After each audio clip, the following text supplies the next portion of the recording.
In this video, I'm going to be breaking down some massive crypto news that was just released this week. Breaking news! You get no bitches! Also, stick around for the end of the video because I'm going to be breaking down how I'm making money and how you might be able to from this news. This Thursday, on December 22nd, Sam Bankman Fried was released from federal court on a $250 million bail.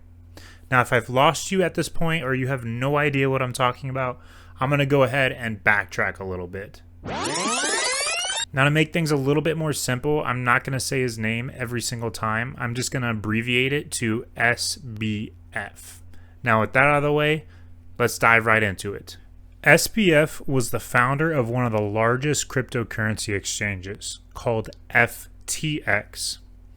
Now, FTX had been in operation since May of 2019 and at the peak was valued at around $32 billion. Now, this is ultimately before it collapsed into a fiery pit of bankruptcy. I declare bankruptcy! So, how did this happen and how did such a successful company collapse so quickly just within 3 years? Well, the story lies within another company in which SBF had founded. That company called Alameda Research. Alameda Research was a hedge fund which was created in 1 year before the actual FTX exchange. The hedge fund promised customers, high-valued customers, and any customers that they could receive an insane return just by using their other company, which was FTX Exchange. So, with this promise, it sparked an explosion of the FTX Exchange. There were celebrities like Tom Brady, Shaq, Larry David, Steph Curry, and even the man, the myth, the legend, the Shark Tank philanthropist, Kevin O'Leary. These people completely endorsed this company, which had no real background within the past 5 years. So, what did this company do? Unknowns to their investors, their research hedge fund actually mishandled all their investors' funds. See, the way that this worked was the hedge fund was using a crypto token called FTT. Now, if you're big into crypto, you already know what FTT is, but it's a native token of the FTX exchange. Now, if I've lost you here, just imagine a real business company in the real world that's registered as a hedge fund using a cryptocurrency as collateral. And that's exactly what they were doing. The FTX company was using FTT as collateral and putting it on their balance sheet. So, what does this mean? It means that the company, both FTX and the hedge fund, together were using the same token. Now, as we all know, if you've been in the crypto community, crypto is extremely volatile and risky. Prices can go up, they can go down in an instant. There's no way to actively predict it. I don't care what anyone says, it's almost impossible. And those who actively do predict it are more lucky than those who don't. But if you combine this to collateral, both the hedge fund and the exchange, you essentially are doubling your risk of failure because of how risky crypto and how volatile it is. So, for instance, let's say a large holder of FTT, the native token for FTX, wanted to sell a large portion of their coins. In turn, what would happen is the price of FTT would decrease, which would mean that the money on the balance sheet of the hedge fund would also decrease. And that's exactly what happened.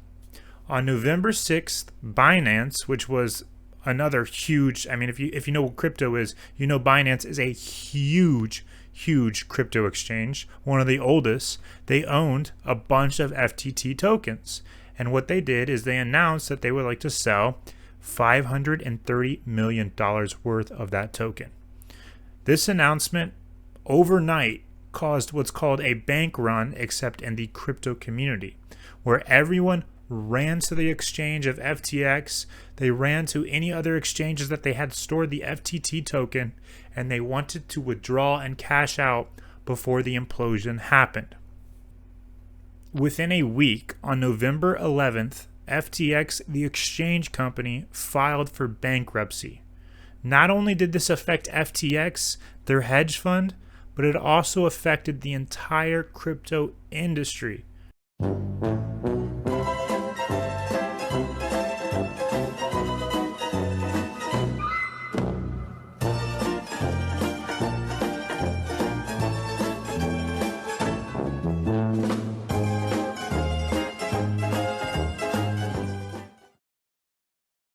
Currently, there is an $11 billion class lawsuit against FTX and many of the celebrities who endorse the platform.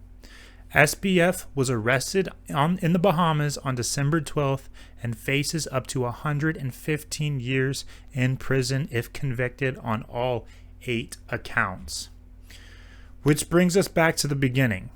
SBF was released on Thursday, December 22nd, with a measly $250 million bond. Now, before this video started, I promised I would show you how I earn money and how you can earn money even with all this bad news, scams, and bullshit going on in the crypto market. So I've narrowed it down into 4 easy steps, okay? So let's start with number 1. The first step is to stop trusting exchanges and third parties with your coins, finances, funds, anything. This means banks. This means, of course, exchanges. Anyone you have to give up custody of your funds to is not your friend. In order to be your own bank, you must hold your own coins, you must hold your own funds, whether that be cash, having cash in hand, whether that be crypto in a cold storage wallet, or whether that be trustlessly staking somewhere. You need to have possession of your coins. Now, the second step is to find a cryptocurrency which allows you to earn interest by either running a node or participating in the network, but not giving up custody of your funds. There are plenty of them. I will give you one of them at the end of the video, just after the 4th step. So, find a cryptocurrency which allows you to earn money.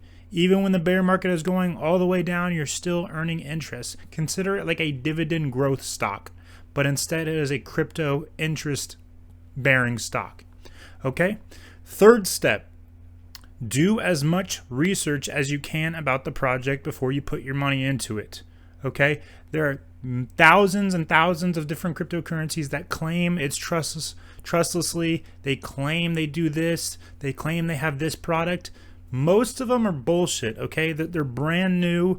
They're meme coins. They get rugged all the time. So please look at those older coins that have been around for many, many years, who have been constantly pumping out products, who have a service to offer, and do that service well. Now, the 4th step, after you've done all your research, after you've verified that you can do this without giving up custody of your funds, is to actually purchase those coins and trustlessly earn on your investment. Now, once again, if you don't know what trustlessly means simply removing the counterparty risk. I wouldn't give my credit card to a random person on the street if they said that they could give me 5% on it every month. Same thing. That's trusting someone. You want to trustlessly earn on your own money without giving up custody of your funds. And I told you I would give you one project that I'm really big into that you can trustlessly earn on. You don't have to give up custody of your funds. You don't have to trust some random person. You don't have to trust some random company. You're trusting yourself, okay? If you memorize your 12 words, if you write them down, if you store them safely, you'll have no problem getting your coins and that is Dash. And I've covered Dash many times in other videos, so you can go, feel free to check those out. Do your own research as well. I'm not saying I'm a financial advisor, but I know from a personal experience that Dash, I am earning right now, trustlessly, an interest of around 7% a year, which it's better than what the credit card companies are offering you. You'll get lucky if you get 1%. So those are my 4 steps. The 5th one was a give me. It was just kind of like the coin that I'm most involved in, with it be earning interest. So I hope you guys learned something in this video. Please do not give up custody of your funds. Please do not trust these exchanges who don't have what's good in their heart for you. All they care about is making money, and be your own bank. So with that, I will see you in the next one.